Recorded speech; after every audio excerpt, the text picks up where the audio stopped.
Bab 439. Mengaku kalah saja. 800.000, apa masih ada yang lebih tinggi? Pak Tua Ye yang berdiri di panggung awan melihat ke sekeliling, tapi tidak ada yang menjawab. Kalau tidak ada yang mau menambah, maka batu ini akan menjadi milik 1 juta. Pak Tua Ye masih belum selesai berbicara, langsung pembicaraannya langsung dipotong oleh seseorang. 800.000 ingin membeli manik-manik spiritual ini, jangan mimpi. Orang yang berteriak adalah Harley Ye. Manik-manik spiritual ini sangat spesial dan bernilai 800.000 batu spiritual. Dia tentu saja tidak akan menguntungkan Chandra Wu. Ekspresi wajah Chandra Wu langsung menjadi masam. Dia sudah trauma karena acara lelang di pasar gelap dunia hantu. Di saat itu, Harley Ye sudah memeras banyak uangnya. 1.100.000, ujar Chandra Wu dengan ekspresi masam. Aku tambah 100.000 lagi, ucap Harley Ye dengan suara santai, muncul tatapan provokasi di matanya. 1.300.000, tambah 200.000, 1.500.000, 1.600.000. Chandra Wu langsung menepuk kursi dan bangkit berdiri. Dia melihat Harley Ye, masih bisa melihat tatapan tajam di matanya. Pada saat ini, semua orang memandang ke arah Harley Ye. Akan tetapi, setelah dia menyebut 1.500.000, langsung mulai menundukkan kepala mengusap manik-manik spiritualnya. Seolah-olah tidak ada yang terjadi. Beberapa saat kemudian semua orang baru sadar. Akhirnya, Pak Tua Ye yang berdeham memecahkan keheningan ini. Ketika melihat tidak ada orang yang menambahkan harga, dia memandang ke arah Chandra Wu dan berkata, "Teman seiman, apa mau dibuka di depan umum?" "Buka," ujar Chandra Wu dengan suara kesal. Kemudian, dia juga menyempatkan diri memandang ke arah Harley Ye sekilas. Kalau bukan karena orang ini, dia tidak mungkin menghabiskan begitu banyak batu spiritual. Seketika, Pak Tua Ye langsung mengayunkan pisau batunya. Semua orang memandang ke arah sana, ingin melihat batu yang dilelang dengan harga tertinggi di Stone Gambling Event akan ada benda pusaka apa. Tidak lama kemudian, satu lapis demi satu lapis batu mulai terkikis. Harley Ye menyimpan manik-manik spiritual yang sudah dilap bersih. Isi yang ada di dalam batu ini sama seperti yang dilihat Harley Ye, merupakan sebuah manik-manik spiritual merah. Setelah melihat hasil ini, ekspresi wajah Chandra Wu baru membaik. Kalau tidak, dia menghabiskan uang 1.600.000, malah tidak mendapatkan hasil apapun, dia pasti akan muntah darah.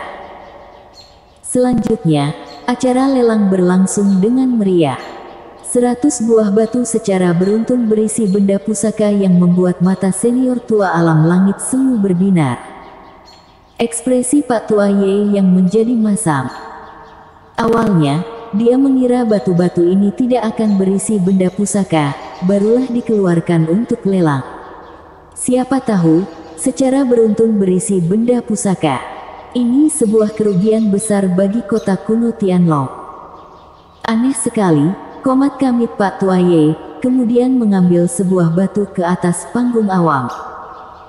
Harga awal 100.000, yang paling tinggi dapat 150.000, 180.000, 200.000. Mungkin karena hasil sebelumnya, semua orang mulai antusias ikut melelang. Akan tetapi, hal yang menarik terjadi, asalkan Chandra Wu ikut lelang, maka Harley Ye juga akan ikut lelang. Beberapa putaran ini Chandra Wu sudah rugi hampir 20 jutaan batu spiritual. Siapa dia? Kenapa terus bertentangan dengan orang itu? Pasti ada dendam di antara mereka.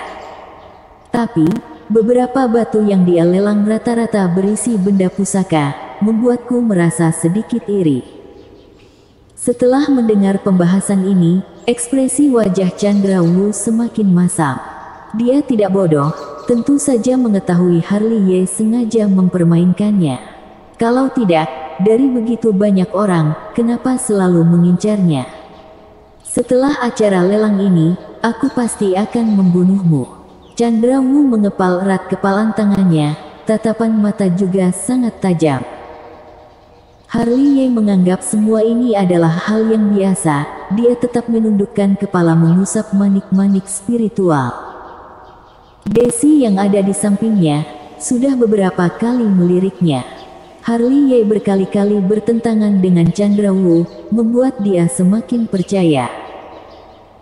Di sisi lain, Pak Tua Ye mengambil buah batu diletakkan di atas panggung awan, lalu memandang ke semua arah dan berbicara, batu nomor 190, harga awal 100.000, sekarang dimulai.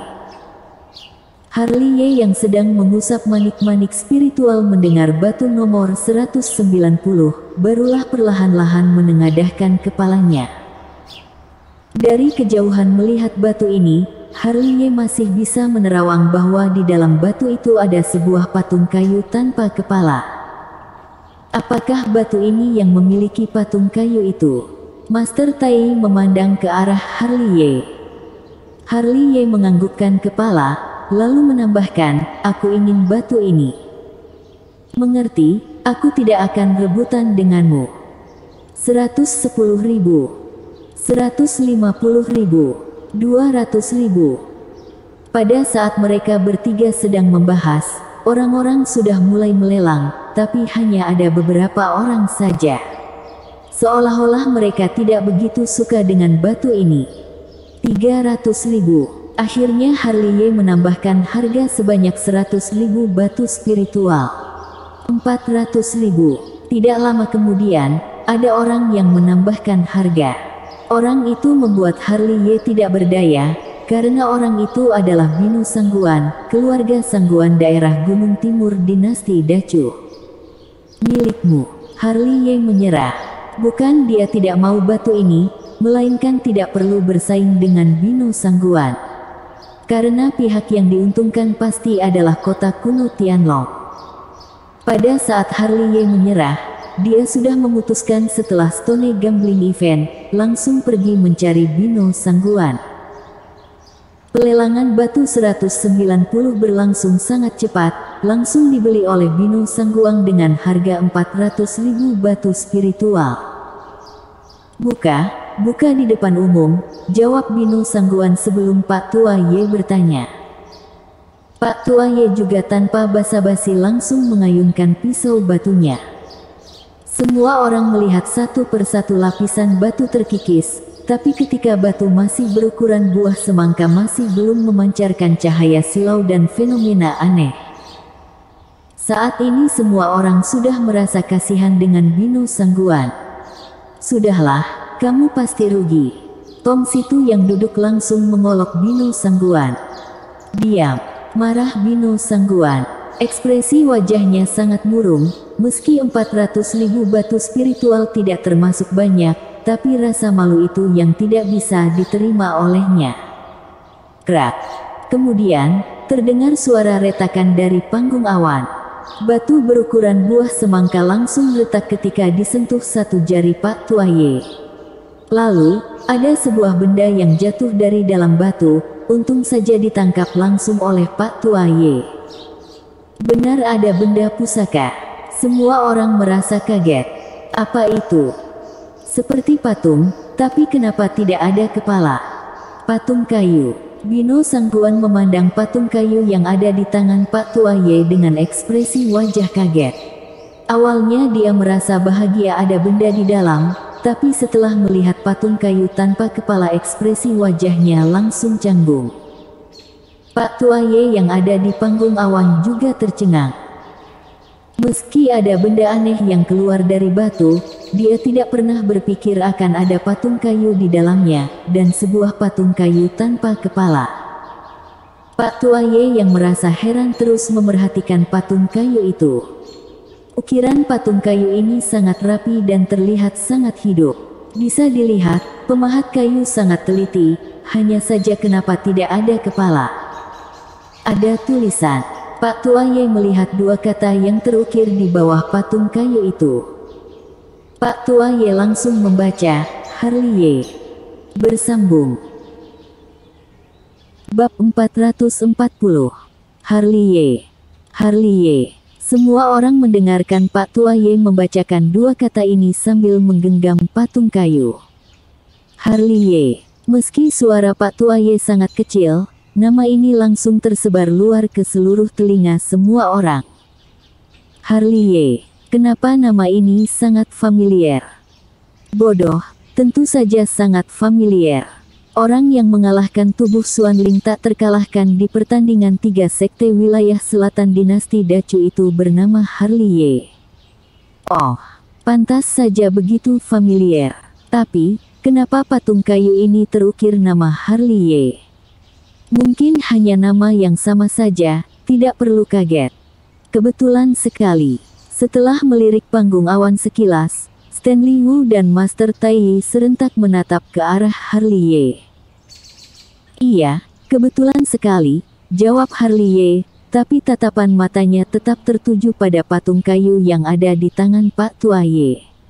Tidak tahu kenapa, patung kayu ini memberikan dia sebuah perasaan yang aneh. Sini, coba aku lihat. Bino Sangguan langsung naik ke panggung awan, lalu mengambil patung kayu tanpa kepala dari tangan Pak Tua Ye. Benar terukir dua kata ini, ucap Bino Sangguan yang tercengang ketika melihat dua ukiran nama di patung kayu ini. Kembali terdengar suara hela napas. Bino Sangguan turun dari panggung. Meski hanya dua kata ini, sudah muncul sosok Harley Ye di benaknya. Bawa pulang, anggap saja sebagai papan nama untuk disembah. Bino Sangguan masih belum kembali ke tempat duduknya, terdengar suara wanita yang sangat merdu, "Senior, bolehkan memberikan patung itu kepadaku, aku bersedia membeli dengan harga 2 kali lipat." Setelah mendengar perkataan ini, Harley Ye langsung memandang Desi yang ada di sampingnya dengan muka kaget, apa yang ingin dilakukan bocah ini. Bukan hanya dia, bahkan Stanley Wu, Master Tai dan semua orang juga serentak memandang ke arah yang sama. Patung kayu tanpa kepala malah bernilai 2 kali lipat. Kalau begitu, 800.000 batu spiritual. Wanita ini terlalu kaya, ya. Sejak kapan satu patung kayu bisa bernilai semahal ini? Senior, bolehkan dijual kepadaku? Pada saat semua orang sedang berargumen, Desi sudah bangkit dan memberi salam hormat kepada Bino Sangguan dari kejauhan. Hal yang menarik ini, dia yang sudah hidup lama juga pertama kali. Apa mau dijual? Bino Sangguan mulai berpikir, harga 1 kali lipat sama dengan 800.000 batu spiritual. Dia akan untung 400.000, lumayan juga. Akan tetapi, pada saat Harley Ye mengetahui dia menjual papan nama ini, apakah akan langsung lompat keluar? Semua orang menantikan jawaban ini. Bino Sangguan berdeham, lalu memandang ke arah Desi. Dia mengelus jenggot dan berkata, "Kalau kamu benar mau, akan menjualnya padamu." Usai berkata, Bino Sangguan langsung melempar patung kayu itu kepada Desi. "Terima kasih senior." Desi menangkap patung kayu, kemudian menyerahkan sebuah tas penyimpanan. Transaksi yang menguntungkan. Setelah menerima tas penyimpanan, Bino Sangguan memeriksa sejenak, lalu disimpan ke dalam dadanya. Setelah kembali ke tempat duduk, Bino Sangguan juga tidak lupa memandang ke arah Tong Situ dengan ekspresi bangga. Senang sekali, bisa dapat untung 400.000. Ekspresi wajah Tong Situ sudah sangat masam. Orang baik pasti akan dijaga Tuhan. Bino Sangguan meneguk seteguk arak, lalu berekspresi sangat bahagia. Hanya saja, dia tidak tahu kalau orang yang membeli patung kayu ini adalah Desi, maka apa yang akan terjadi? Mungkin, beberapa hari lagi Tuan Sugi akan mencarinya, lalu menginterogasi, "Kenapa kamu hanya beli 400.000, malah dijual dengan harga 800.000? Sudah dijual. Semua orang masih dalam keadaan tercengang. Satu patung kayu tanpa kepala bernilai 800.000. Hei, Nona, aku masih ada satu keranjang patung kayu. Apa kamu juga mau? Stanley Wu dan Master Tai yang ada di samping, langsung memiringkan kepala melihat Desi yang berada di samping Harley Ye. Ketika mendengar perkataan ini, Harley Ye langsung menepuk jidatnya, seolah-olah tidak ingin mengenal dua orang ini. Desi sama sekali tidak menghiraukan dua orang ini. Dia sedang melihat patung kayu itu, terutama pada saat melihat ukiran nama yang ada di patung kayu itu, dia langsung tersenyum dan mata langsung berkaca-kaca. Gadis ini sudah gila, ya. Komat kamit Harley Ye yang menyadari keanehan Desi. Padahal kamu duduk di sampingnya, kenapa membuatnya sedih? Seketika, muncul transmisi suara di benak Harley Ye. Harley Ye langsung terdiam. Hah, apa hubungan denganku? Kamu berani mengganggunya, aku pasti akan membunuhmu. Ketika Harley Ye sedang tercengang, transmisi suara ini kembali menggema di benaknya. Setelah mendengar perkataan ini, Harley Ye langsung terkejut, ekspresi wajahnya berubah drastis. Ya ampun, aku benar tidak ada hubungan dengan dia. Stanley Wu dan Master Tai juga menyadari keanehan Harley Ye, lalu memandangnya dengan tatapan aneh. Harley Ye melihat sekitar juga tidak menemukan orang yang mencurigakan. Oleh karena itu, dia barulah merinding. Dia tidak menemukan orang yang transmisi suara ini. Apabila dia sedang tidur siang tiba-tiba dibunuh, akan gawat sekali. Batu nomor 191, harga awal 100.000, mulai. Setelah kejadian kecil ini, Pak Tua Ye kembali melanjutkan acara lelang ini. Sebuah batu sudah diletakkan di panggung awan. 200.000, 300.000, 500.000. Pak Tua Ye baru selesai berkata, sudah mulai terdengar orang-orang ikut lelang. Hanya karena batu ini memancarkan cahaya silau dan permukaan yang halus, membuat semua orang merasa ini adalah batu yang berisi benda pusaka. Semua orang ikut lelang. Hanya dalam 10 detik, harga batu ini sudah mencapai harga 1 juta. Kondisi ini, kalau harga batu tidak mencapai 2 juta pasti tidak akan berakhir. 1.300.000, 1.500.000, 2 juta. Akhirnya seorang senior berjubah ungu menawarkan harga yang membuat semua orang terdiam. Kakek tua itu kaya juga. Harley Ye mengelus dagu memandang ke arah kakek tua. Penampilan kakek tua ini sangat aneh, kurus kerempeng, mata sangat kecil, tapi memiliki mulut yang besar. Bagian yang paling menarik perhatian adalah kening. Dia memiliki kening yang lebar dan mulus. Penampilan yang luar biasa. Memang tidak boleh menilai orang dari penampilan. Dia juga seorang master alam langit semu, komat kamit Harley Ye. Nama dia adalah Siden Miu. Keren, kan? Ujar Master Tai sambil menyilangkan tangan. Siden Miu. Nama ini membuat Harley Ye tercengang. Dia adalah orang keluarga Niu. Orang keluarga Niu rata-rata sangat hebat. Waktu itu istana Haus Darah ingin masuk ke wilayah kekuasaan mereka, tapi langsung dihajar babak belur, ujar Stanley Wu. Hebat sekali, dia pasti jenius dinasti Dacu. Harley Ye juga ikut memuji. 2 juta, ada harga yang lebih tinggi. Ketika mereka bertiga sedang berbicara, suara Pak Tua Ye sudah menggema di ruangan. Hanya saja, setelah 5 detik masih tidak ada orang yang menambahkan harga. Hingga waktunya, Pak Tua Ye barulah berdeham, lalu memandang ke arah Siden Miu dan berkata, teman seiman, apakah perlu dibuka di depan umum, kalau tidak mau harus membayar harga 3 kali lipat. Buka. Siden Miu langsung memotong pembicaraan Pak Tua Ye. Siapa yang mau membawa harga 3 kali lipat? Karena pembicaraannya dipotong secara mendadak, Pak Tua Ye sedikit canggung, tapi dia juga mengeluarkan pisau batu dan membelah batu itu. Hati-hati, jangan sampai merusak benda pusaka. Melihat Pak Tua Ye yang memotong dengan sembrono, si Den Niu sedikit panik. Aku sudah membeli dengan harga 2 juta batu spiritual. Kalau satu tebasan kamu merusak benda pusakaku, aku pasti akan mengamuk. Setelah mendengar perkataan ini, gerakan Pak Tua Ye langsung menjadi lebih lambat. Dia mengikis satu lapis demi satu lapis dengan hati-hati. Semua orang memandang ke arah batu itu. 1 lapis, 2 lapis, 3 lapis.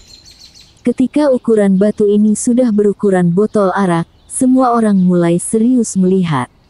Ketika hanya berukuran kepalan tangan juga belum muncul cahaya dan fenomena aneh. Hingga sampai sekarang, batu hanya berukuran 1 kepalan tangan. Pak Tua Ye langsung meremuknya. Batu langsung retak dan muncul asap putih. Hanya asap putih, tidak ada benda lain lagi. Pak Tua Ye hanya bisa memandang si Den Niu dengan tatapan tak berdaya dengan maksud, jangan salahkan aku, memang tidak ada benda pusaka di dalam. Bukan hanya Pak Tua Ye, semua orang juga menunjukkan tatapan mata yang sama. Sudah menghabiskan 2 juta, tapi tidak mendapatkan hasil yang memuaskan. Biar aku tenangkan hati dan pikiran. Si Den Niu langsung menutup wajahnya dengan kedua tangan. Sangat memalukan. Semua orang mengheningkan cipta selama 3 menit. Stone Gambling Event sampai sekarang, harga batu yang paling mahal malah tidak berisi benda pusaka. Semua orang secara refleks mengheningkan cipta 3 menit untuk si Den Niu. Sepertinya, malam ini dia pasti insomnia, ujar Stanley Wu dengan nada serius. Sepertinya, setelah Stone Gambling Event, dia akan gila, ucap Master Tai dengan serius. Sepertinya kalian berdua memang bajingan, ucap Harley Ye sambil menundukkan kepala mengusap manik-manik spiritual. Acara lelang terus berlangsung. Hanya saja berlangsung dengan biasa saja. Karena batu yang bernilai 2 juta baru spiritual tidak berisi benda pusaka, semua orang tidak berani menawarkan harga yang sangat tinggi, takut hasil akan sangat mengecewakan. Jadi, belasan batu selanjutnya, harga paling tinggi hanya 800.000. Akan tetapi, meski harga lelang tidak terlalu tinggi, benda pusaka yang ada di dalamnya sangat spesial. Ada rumput spiritual merah, juga ada segel harta karun yang masih utuh dan juga ada sebuah pedang spiritual yang tajam. Aneh sekali. Pak Tua Ye yang berdiri di atas panggung awam merasa sedih melihat batu yang berisi benda pusaka. Meskipun demikian, dia tetap melanjutkan acara akbar ini. Di bawah perhatian semua orang, Pak Tua Ye meletakkan sebuah batu. Tidak seharusnya meletakkan setumpuk batu raksasa di panggung awan. Karena batu ini sangat besar, berukuran 20 meter, merupakan batu yang paling besar. Karena batu ini sangat besar sampai menutupi Pak Tua Ye, dia langsung berdiri di atas batu. Pada saat ini, Harley Ye yang menundukkan kepala mengusap manik-manik spiritual baru kembali mengangkat kepala. Karena dia sangat tertarik dengan batu yang tidak bisa diterawang oleh mata keabadian. Batu nomor 250, harga awal 100.000, mulai. 150.000, 200.000, 300.000. 3 teriakan ini muncul secara beruntun, membuat semua orang kaget. 700.000, tak disangka masih ada orang yang berani menambah begitu banyak. Semua orang sangat tertarik dengan batu ini, hanya karena batu ini sangat besar. Mungkin saja pada saat dibuka, akan ada beberapa benda pusaka. Ditambah lagi, begitu banyak orang yang ikut rebutan, menandakan batu ini sangat spesial. 900.000, 1 juta, 1.200.000. Akhirnya, suara berisik mulai hilang. bukan karena mereka tidak sanggup menambah harga yang lebih tinggi, melainkan orang yang menambah harga ini adalah Master Changming dari Istana Haus Darah.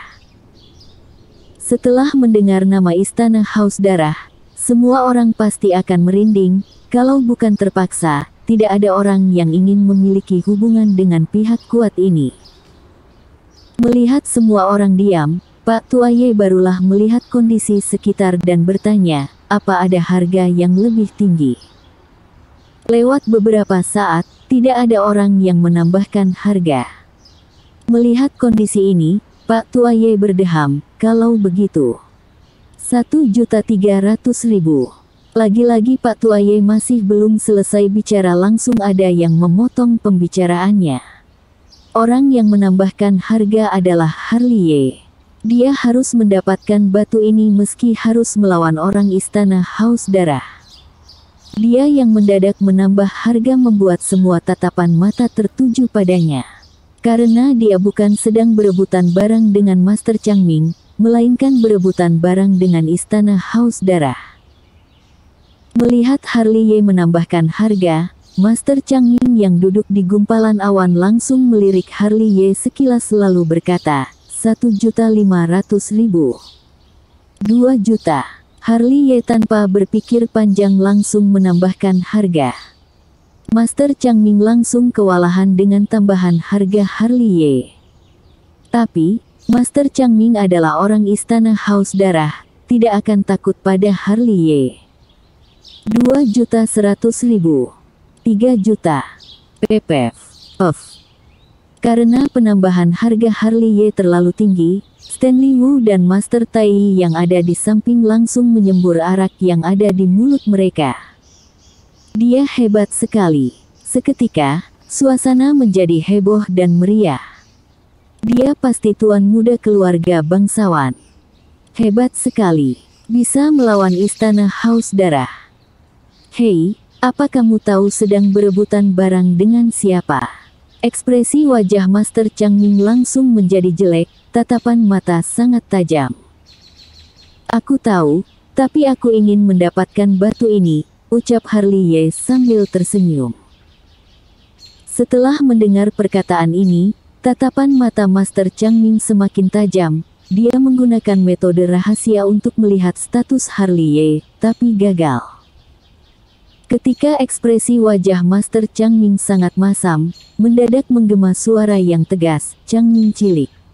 Kamu mau berlagak juga harus pilih tempat dong, jangan menakuti anak kecil.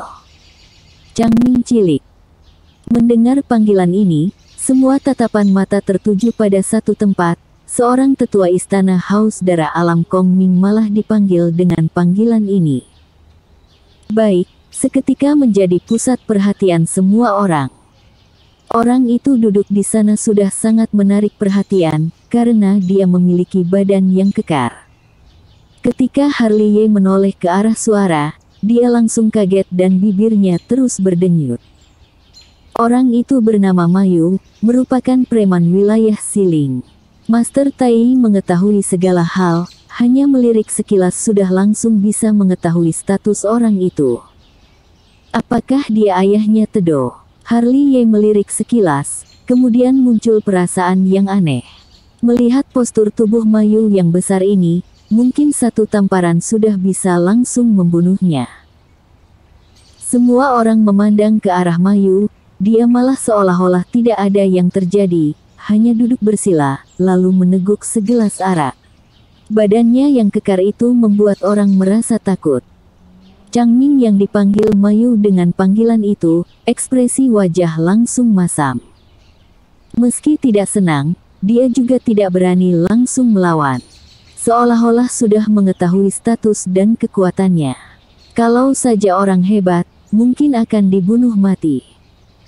Akhirnya, Changming melampiaskan semua kemarahan ini ke Harley. Tatapannya sangat tajam dan berkata terhadap Harley, setelah Stone Gambling Event, kamu pasti akan mati. Siapa yang mati masih belum tahu, Harley tersenyum tipis. Melihat suasana sangat menegangkan, Pak Tua Ye yang berdiri di atas batu raksasa berdeham dan memandang ke arah Harley Ye. Teman seiman, apa mau dibuka? Tidak. Sialan. Terdengar suara makian serentak dari mulut semua orang. Suasana langsung heboh.